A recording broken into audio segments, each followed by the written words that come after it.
Hello বন্ধুরা, তোমরা সবাই কেমন আছো? আশা করি সকলেই খুব ভালো আছো। আর আমিও ভীষণ ভালো আছি। তোমাদের আরেকবার পূজাস কিচেনে সকলকে স্বাগত। আজকে আরেকটি নতুন রেসিপি নিয়ে চলে এসেছি, সেটি হলো দই পাবদা। পাবদা মাছের রেসিপি তোমাদের সাথে আমি এর আগেও অনেকবার শেয়ার করেছি, কিন্তু এই রেসিপিটি একটু অন্যরকমভাবে, একটু ভিন্ন ধরনভাবে, খুবই অল্প উপকরণে তোমাদের সাথে আজকে আমি শেয়ার করতে চলেছি কিভাবে ঝটপট তোমরা এই রেসিপিটি বাড়িতে বানিয়ে ফেলতে পারবে। গরম গরম ভাতের সাথে জাস্ট জমে যাবে। তাহলে চলো শুরু করি। আমি এই রেসিপির সমস্ত ইনগ্রিডিয়েন্টসগুলো আমি আমার ডেসক্রিপশন বক্সে দিয়ে দেবো, তোমরা সবাই দেখে নেবে। তাহলে চলো শুরু করি। আমি এখানে পাবদা মাছ নিয়ে নিয়েছি প্রায় 600 গ্রামের মতো। ভালো মতো করে ধুয়ে পরিষ্কার করে নিয়েছি। আমি একটু বড় বড়ই পাবদা নিয়েছি, তোমরা ছোট বড় মিলিয়ে নিতে পারো। তারপর এখানে পরিমাণ মতো নুন, হলুদ আর কাশ্মীরি লঙ্কার গুঁড়ো আর দেবো সর্ষের তেল, মাস্টার্ড অয়েল। সর্ষের তেলটি দিলে অনেক সময় আমাদের পাবদা মাছটি ভাজার সময় ফোটে, সেটি ফুটবে না। এটি একটি টিপস বলতে পারো এই রেসিপির। তারপর ভালো মতো করে সর্ষের তেলটি দিয়ে আমি খুব ভালো করে ম্যাশ করে করে আমাদের তেল, মশলা আর হলুদ, লবণ সব কিছু যাতে মাছের মধ্যে ভালো মতো অ্যাবজর্ব করে, আমি ভালো মতো করে মেখে আধা ঘন্টা কি 1 ঘন্টার জন্য রেখে দেবো। তারপর তোমরা নেক্সট স্টেপ দেখো।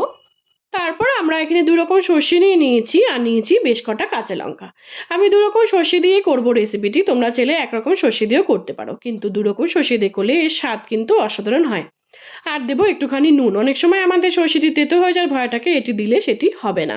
এটি একটু টিপস বলতে পারো এই রেসিপির। আমি স্মুথ ব্যাটার তৈরি করে নিয়েছি। তারপর বেশ কিছুটা টক দই আমি ফেটিয়ে নিয়েছি, রেডি করে নিয়েছি। তারপর যে আমরা পেস্টটি তৈরি করলাম সেটিকে আমরা দিয়ে দিব। দিয়ে ভালো মতো করে দুটিকে মিলিয়ে আমি বেশ কিছুক্ষণ ধরে এটিকে রেডি করে রেখে দেব। তারপর তোমরা নেক্সট স্টেপ দেখো।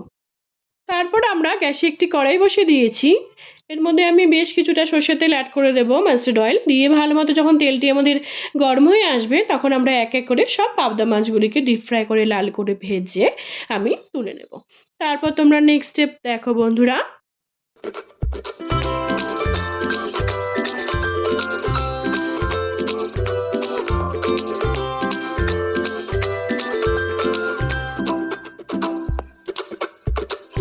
এক এক করে আমরা সব পাবদা মাছগুলিকে লাল করে ডিপ ফ্রাই করে ভেজে তুলে নেব। তারপর তোমরা নেক্সট স্টেপ দেখো।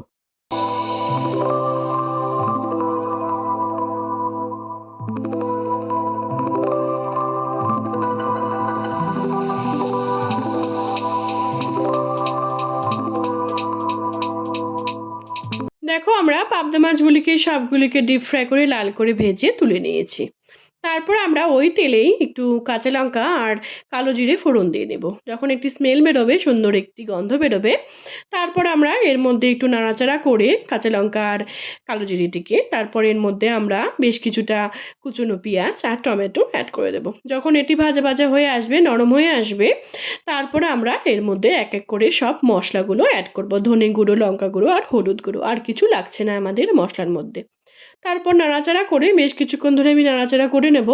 এর মধ্যে একটুখানি আমি জল অ্যাড করে দেবো, যাতে আমাদের মশলাটি পুড়ে না যায়। তারপর তোমরা নেক্সট স্টেপ দেখো। যখন দেখবো আমাদের মশলাটি থেকে তেল ছেড়ে এসছে, তারপর আমরা এর মধ্যে স্বাদ মতো নুন দিয়ে দিব। স্বাদ মতো নুন দিয়ে দেখো আমরা ভালো মতো করে নাড়াচাড়া করে নেব। আমাদের পেঁয়াজ আর টমেটোটি কত সুন্দর মজে গেছে, কত ভালো লাগছে দেখতে, দেখো বন্ধুরা। তারপর যে আমরা টক দই আর 2 রকম সর্ষে, কাঁচা লঙ্কা রেডি করে রেখেছিলাম পেস্টটি, সেটিকে দিয়ে দেব।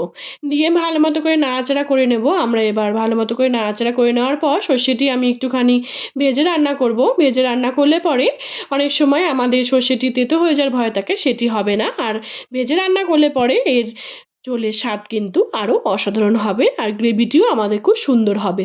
তোমরা অবশ্যই এটিকে ভেজে রান্না করার চেষ্টা করবে, তাহলে অনেক সময় আমাদের পেটের প্রবলেম হয় সর্ষে খেলে পরে, সেটি কিন্তু হবে না। এটি একটি টিপস বলতে পারো এই রেসিপি। তারপর আমি পরিমাণ মতো জল অ্যাড করে দিয়েছি, তোমরা তোমাদের ইচ্ছে মতো জল অ্যাড করবে। আমি এখানে গ্রেভিটি কম রাখবো বলে আমি জলটি কম অ্যাড করেছি, তোমরা তোমাদের ইচ্ছে মতো জল অ্যাড করবে। তারপর আমি এক এক করে সব পাবদা মাছগুলিকে যে আমি ভেজে রেখেছিলাম সেটিকে আমরা অ্যাড করে দেবো। অ্যাড করে দিয়ে নাড়াচাড়া করে নেব। তারপর তোমরা নেক্সট স্টেপ দেখো। বেশ কিছুক্ষণ ধরে নাড়াচাড়া করে নেওয়ার পর এর মধ্যে আমরা কিছু টমেটো কুচি আর একটুখানি চেরা পাকা কাঁচা লঙ্কা আমি অ্যাড করেছি। এই দুটি অ্যাড করলে কিন্তু আমাদের এই দই পাবদার স্বাদ কিন্তু অসাধারণ হয়, খুব ভালো লাগবে খেতে। আর দেবো একটুখানি স্বাদটি ব্যালেন্স করার জন্য সামান্য একটু চিনি। দিয়ে ভালো মতো করে নাড়াচাড়া করে নেওয়ার পর এর মধ্যে আমরা কিছু ধনেপাতা কুচি অ্যাড করে দেবো। অ্যাড করে দিয়ে নাড়াচাড়া করে নিয়ে আমরা এটিকে কুক করে নেব। তার দেব সবশেষে দেব একটুখানি সর্ষের তেল, মাস্টার্ড অয়েল দিয়ে ভালো মতো করে নাড়াচাড়া করে আমি এটিকে গ্যাসটি বন্ধ করে দেব। আমাদের দই পাবদা কিন্তু একদম তৈরি সার্ভ করার জন্য।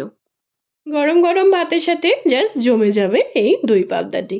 তোমরা কিন্তু অবশ্যই বাড়িতে একবার ট্রাই করো। ট্রাই করে আমাকে জানিও তোমাদের এই নতুন পদ্ধতিতে, ভিন্ন পদ্ধতিতে, খুবই অল্প উপকরণে এই দই পাবদা রেসিপিটি কেমন লাগলো। যদি ভালো লেগে থাকে বন্ধুরা, তাহলে অনেক অনেক অনেক বেশি শেয়ার করার অনুরোধ রইল তোমাদের সকলকে।